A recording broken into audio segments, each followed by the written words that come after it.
Movie review. No Time to Die, a worthy end to Daniel Craig's James Bond era. Your eyes aren't deceiving you. No Time to Die really is finally coming out in cinemas to end a long wait for James Bond fans. We won't bore you with the details of the various delays, but given anticipation was already high for Daniel Craig's final 007 mission, the release date moves have helped make this one of the most anticipated Bond movies ever. It's a double-edged sword, because that just means the movie has got further to fall. So, to be brief in a way that would make Bond proud, has No Time to Die been worth the wait and sent Craig's 007 out on a high? It might not hit the Skyfall and Casino Royale heights, but it's a marked improvement on Spectre and will give fans plenty to savor.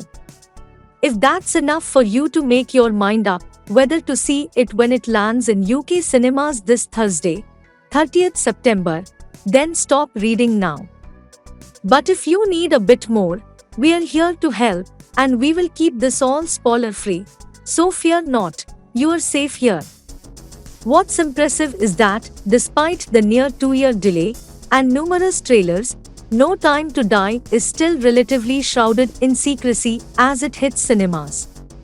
What we do know is that, after a pre-title sequence that picks up soon after Spectre, the bulk of the movie kicks off with Bond retired.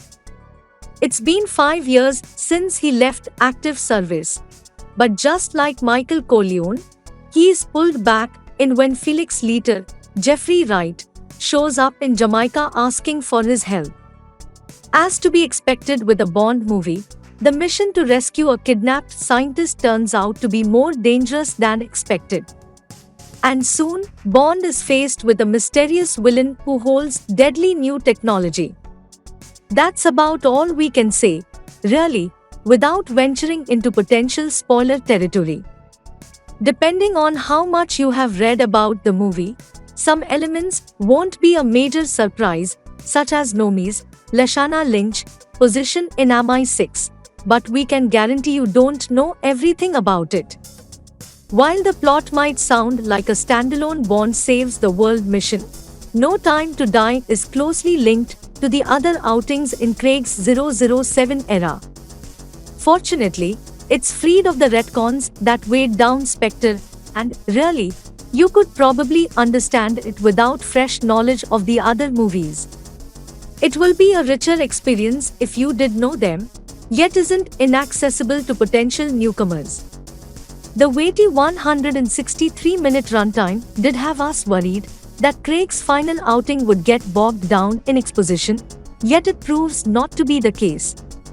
It's densely plotted yet snappily paced, meaning that the movie rarely stops for breath before the next big action sequence or another revelation. To go into any more detail risks spoilers, but safe to say, there is plenty for Bond fans to debate post-viewing. There has been no other Bond era that has been allowed to tell its own ending, and No Time to Die certainly delivers on the promise to wrap up all loose ends. It feels fresh as a result, and not just another 007 mission, but director Cary Joji Fukunga still scatters in the Bond trademarks, including a stunningly designed villain's lair. Talking of the villain, Rami Malek is a menacing presence as Safin, and as with the best of Bond villains, less is more. While you wouldn't go as far as agreeing with his methods, Malek's charisma means that during his speeches, you might find yourself swaying. Make no mistake though, he is a wrong'un, and more chilling as a result. Malek is not the only newcomer to make his mark, though, as Lashana Lynch impresses as Nomi. Quick with the one-liners and adept at the stunts, she is instantly likable and develops a fun friction with Bond. You'll want to see more of her in future movies, and the same goes for Ana de Armas, who gets an all-too-brief sequence as CIA agent Paloma. No Time to Die is still very much Bond's show though, and Craig excels in his final outing as 007, getting to show off different sides to his Bond that we hadn't seen before. If his relationship with Dr. Madeline Swan, Lee Sedux, has never quite hit the same chemistry as with Eva Green's Vesper Elvinde, Craig still sells it and makes you care. His era of Bond movies have had their critics for being overly serious, and while this outing still has its darker beats, there is a lightness of touch.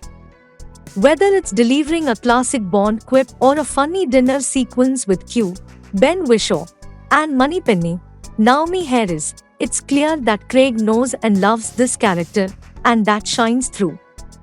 It might have taken its time getting him, but No Time to Die confirms that whoever the next James Bond is, they have got some big shoes to fill.